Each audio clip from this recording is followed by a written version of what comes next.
Well, the honest truth, Grenada is a party to the Convention on Biological Diversity. And also, as you know, before that meeting here of the convention meeting was preceded by the sixth meeting of the members of the party, which represent the protocol of Cartagena Protocol and biosafety. So that meeting started on the 1st to the 5th, and I was also involved in that meeting. Well, you asked the question what brought me here. Well, given the fact that Grenada is a party to the convention, we normally participate in all meetings. And it is my first meeting of the COP. And I must say, Grenada has enormous expectation as far as the proceedings is concerned and the potential results, because we like to see a lot of things, because as you may well be aware, Grenada is a small island developing state with very fragile ecosystems. And therefore, the whole issue of living modified organism and transgenic crops and things, if these are introduced into Grenada, there's a likelihood that we could have enormous negative impact on our ecosystems. And therefore, in coming here, Grenada took the position that many of the small island states have taken, in that we would like to see take a sort of what we call a precautionary approach in terms of the whole question of LMOs, that's living modified organism, and that we support also the whole issue of liability and redress. That means to say, for companies wanting to export those LMOs into Grenada, we have to ensure that the proper procedure are taken, and that we ensure that we know what it is and the potential impact. So we, from Grenada perspective, we know, and as far as the Cartagena Protocol and biological diversity is concerned, biological diversity is indeed very, very important, because Grenada, some people refer to Grenada as a big garden. We have such rich diversity, and we have to protect these, both, I'm talking about biological diversity, both marine and terrestrial, because the fishing subsector is extremely important to us. In fact, we have taken measures to implement some marine protected areas, because contrary to the pervasive misconception that our marine resources are infinite, that is not the case. In fact, we have evidence that show that in many parts of the world, including Canada, there is a part in Canada, I think in Newfoundland, where the codfish used to be such a big industry, and it has been exhausted there. And they have, and we know that if you don't put proper measures in place, you could lose it out. And so a lot of the issues being discussed at the meeting, Grenada could identify with it, in terms of the impact of climate change and livelihoods and biodiversity, marine protected areas. These are very, very important to us, and that's why we have to be present here to support all the people who are putting forward those proposals and so forth. Yeah. Aside from the modified or living modified organisms issues that you talked about, there is something about a prevalent major biodiversity issue that is impacting the people of Grenada, right? Till the present times. Well, one of the things, that is impacting Grenada in a very negative way at this time is the whole issue of the pervasiveness of invasive alien species. Let me give you an example, and this is one of the topics that is being discussed, that will be discussed here, I think, tomorrow in the working groups and so forth. Agriculture is a very, very important subsector to the economy of Grenada, and we see biodiversity is impacted in a very, very negative way by the pervasiveness of invasive species. As the country evolves and the country evolves in terms of development, you find there is such a intense trade between Grenada and other islands, neighboring islands like Trinidad and Tobago, and other countries that we do a lot of trade in.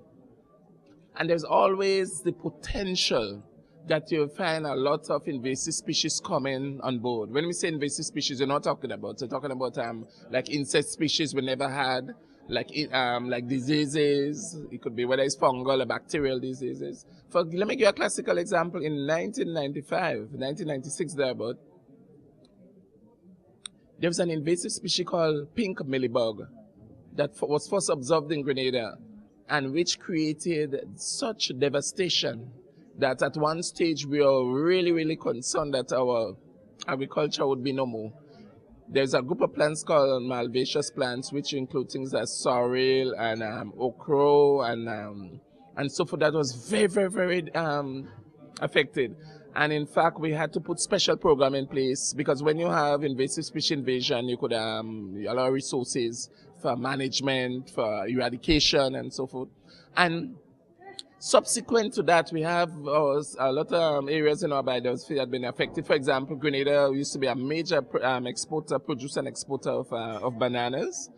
And in 2005, we had a disease called black sigatoka, which we first observed and which created havoc for bananas, for planting, and so forth.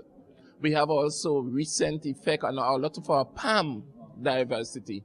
There's a insect pest called the red palm mite, which continue to affect not only Grenada but the whole sub-region, the Windward Islands, which include islands like St. Vincent, St. Lucia, Dominica, and the red palm mite is in all over the Caribbean.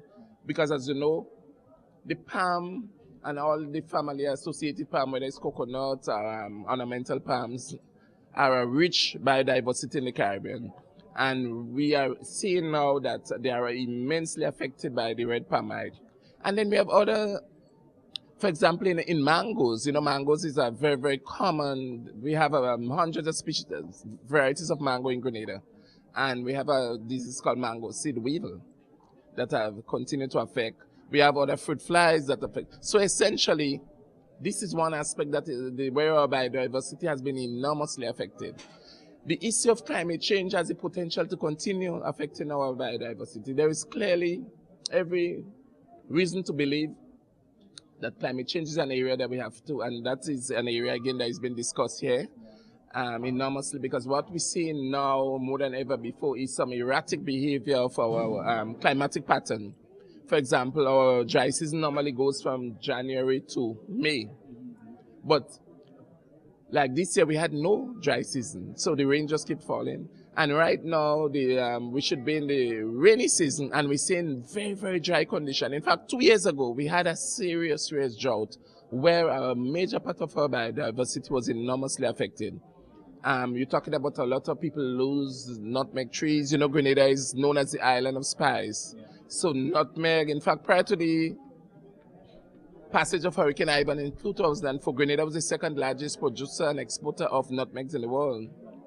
So during that very bad drought we had about 2 years ago, we lose a lot of our biodiversity, nutmegs, trees, and others, because what we found,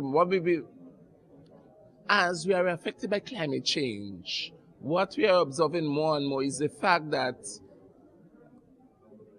a lot of trees, which we thought had good resistance to harsh weather conditions, we realize they are exactly, because look at the Hurricane Ivan. When we thought a nutmeg tree could have stood up to high wind velocity, that was not the case. They just... So really and truly, our biodiversity has been very, very seriously handicapped. And again, the whole issue of, if you look at the biodiversity at the marine level, we're seeing, as we have an accelerated activity on land, in terms of people might dump certain things, and pollution, all these things are affecting the marine biodiversity significantly. And that's precisely why Grenada has begun implementing marine protected areas and trying to raise the level of awareness and consciousness on the part of our population that they need to take much more responsibility in terms of what they do, so to avoid polluting the sea and so forth. Because what happens on the land essentially affects what happens in the marine environment. Because when we have, you know, all the rivers and other water bodies, you know, they ended up in the sea in the final analysis. So let us say if you have a lot of indiscriminate use of pesticide, for example, on the land as an agricultural activity, there's a likelihood that it will end up in the sea. And that has enormous negative impact on the marine environment, marine ecosystem. I think the the vulnerability quotient is very high. Yeah. And this is one of the interviews where I can actually hear the interviewee speak about the direct damages on direct negative impacts on the people Yeah. and the economy of the country. Oh, definitely, because And, there's for example, the livelihood, the economy, and even the culture of our people is intrinsically intertwined with our biodiversity. For example, tourism is one of the leading industries in Grenada. It's a major source of livelihood for a lot of our people. When tourists visit the island, they could enjoy the diving, because they dive to see all the vast number of fish and so forth, fishes. But if you have serious damage to the marine environment, the marine ecosystem, what essentially we do, the tourists and them would have nothing to see. Fisheries is important for us for food security. Our people depend heavily on the fish resources for the dietary, intake and so forth. And if we do not have sufficient fish, it would impact livelihood. Grenada has a substantial amount of fishermen and all the dependents. Now, if when they go out, there is no more fish to what do they do? And again, fisheries, we export fish to the United States, to the European Union. And again, it's a source of foreign exchange generation for our country. And again, agriculture. If our biodiversity is depleted, then a lot of tourists who come to see the beautiful flora of Grenada would not be able to see it. And we would not have all the nutmegs, the spices, the bananas, so we could feed ourselves, and So it's very important. We have to make the link between biodiversity and livelihood. Absolutely, and I really hope that all these micro issues are extensively discussed and considered in COP11. Yeah, absolutely. That's why you see people come from all over the world to be here, because they realize, they identify, and they see we have to change all the negative things that had happened and impacted on the diversity in a negative way. So we're looking for solution, and we're looking for consensus in terms of moving forward.